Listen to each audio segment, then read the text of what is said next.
নমস্কার, আমি প্রিয়াঙ্কা সোম ক্রিয়েশনে আপনাদের সকলকে স্বাগত জানাই।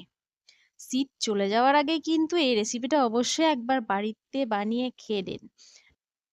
না হলে কিন্তু অনেক পস্তাবেন।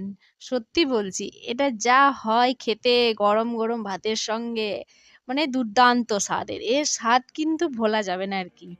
তাই এই রেসিপিটি কিন্তু কেউ স্কিপ করে দেখবেন না। পুরো রেসিপিটি দেখবেন, কারণ একটা ইনগ্রিডিয়েন্টস যদি মিস হয়ে যায় তাহলে কিন্তু এর স্বাদ এদিক থেকে এদিক হয়ে যাবে। তাই মিস করবেন না, অবশ্যই পুরো ভিডিওটি দেখবেন। আর এই রেসিপিটি থাকলে সত্যি আমার আর কিচ্ছু লাগে না। গরম গরম ভাতের সঙ্গে মানে কি বলবো, সেই স্বাদ একদম। আজ আমি আপনাদের সঙ্গে শেয়ার করব ধনেপাতার চাটনি রেসিপি। কিন্তু এই চাটনিটা সত্যি বলছি সম্পূর্ণ আলাদা চাটনি। আর আমরা তো ধনেপাতার অনেকে অনেক রকম করে চাটনি বানিয়ে খেয়েছি, কিন্তু এই রেসিপিটা তাদের থেকে সম্পূর্ণ আলাদা। তাই অবশ্যই পুরো ভিডিওটি দেখবেন। তো ধনেপাতার চাটনি বানানোর জন্য আমি কি নিয়েছি দেখুন, এখানে নিয়ে নিয়েছি টাটকা তাজা একদম ধনেপাতা। আর ধনেপাতাগুলোর কিন্তু মানে গোড়া ফেলা যাবে না, সমস্ত কিছু নিয়ে নিতে হবে। আর ধনেপাতার আসল স্বাদই কিন্তু ধনেপাতার গোড়ায় বা ডাঁটায়।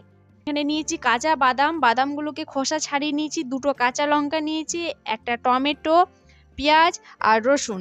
ঝালটা নিজেদের পছন্দ মতো কম বেশি করে নিতে পারেন।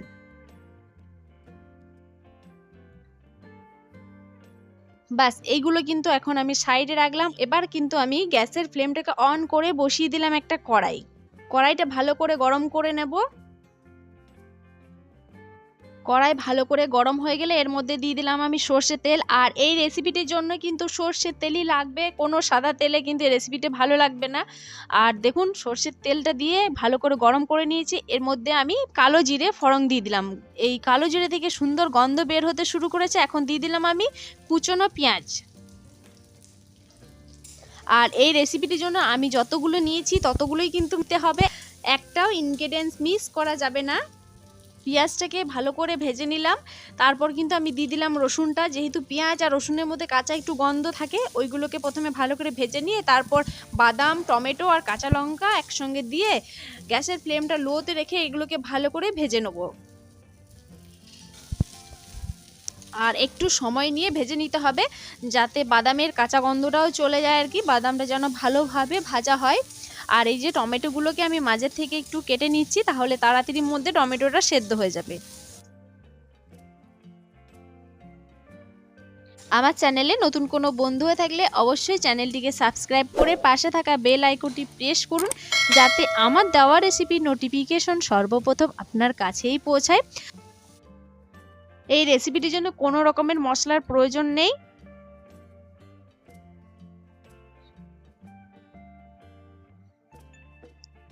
এগুলোকে কিন্তু ভালো করে ভেজে নিতে হবে। আর এদিকে টমেটোটা দেখুন অনেকটা সেদ্ধ হয়ে এসেছে। এভাবে সেদ্ধ করলে টমেটোর কাঁচা গন্ধটা চলে যায়। আর এবার দিয়ে দিলাম আমি স্বাদ মতো লবণ। লবণটা দিলে তাড়াতাড়ির মধ্যে আর একটু টমেটোটা সেদ্ধ হয়ে যাবে।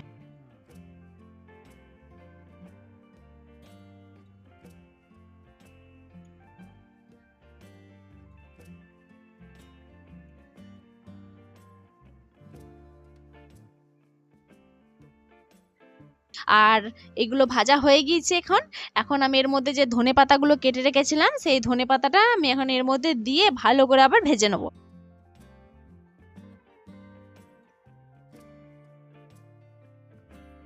আর এই শীতকালের ধনেপাতার গন্ধই আলাদা। কি ভালো লাগে তাই না? আমার তো খুবই ভালো লাগে। আর ধনেপাতার যেকোনো চাটনি খেতে সত্যিই খুবই ভালো লাগে। আর আজকের এই চাটনি তো একদম ইউনিক। তাই যারা বাড়িতে বানাননি তারা অবশ্যই বানিয়ে একবার এই চাটনিটা খেয়ে দেখুন। তারপর আমাকে কমেন্টের মাধ্যমে জানাবেন যে এই রেসিপিটা আপনাদের কেমন লেগেছে। এই ধনেপাতাতে যে এক্সট্রা জলটা ছিল সেই জলটাকে এভাবে হালকা হালকা করে নাড়াচাড়া করে জলটাকে পুরো টানিয়ে নিতে হবে। আর এদিকে দেখুন সমস্ত কিছু কিন্তু ভালো করে ভাজা হয়ে গিয়েছে, আর কোনো জল কিন্তু এখানে নেই। জল থাকলে কিন্তু এটা ভালো হবে না। আর এটা পেস্ট করার সময়ও কিন্তু একটুও জল ব্যবহার করা যাবে না, তাহলে কিন্তু এর স্বাদ কিন্তু ভালো হবে না। আর আমি যখন রান্না করলাম আপনারা তো দেখতেই পেলেন, আমি কিন্তু কোনো রকমের জল ব্যবহার করিনি। এটাকে পুরো একদম ড্রাই করে নিয়েছি। এগুলো আমার ভাজা হয়ে গেছে। এবার আমি একটা মিক্সি জারের মধ্যে এটাকে আমি তুলে নিলাম। একটু ঠান্ডা হয়ে গেলে আমি এটাকে পেস্ট করে নেব।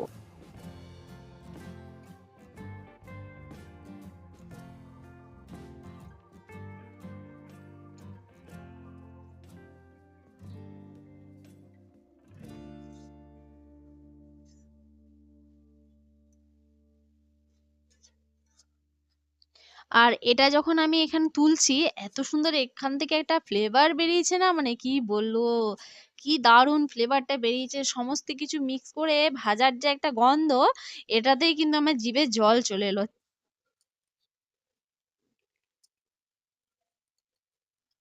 দেখুন সমস্ত কিছু এভাবে একটু নড়িয়ে ঠান্ডা করে নিলাম। ব্যাস, এবার এটা একটি পেস্ট বানিয়ে নেবো আমি এখন।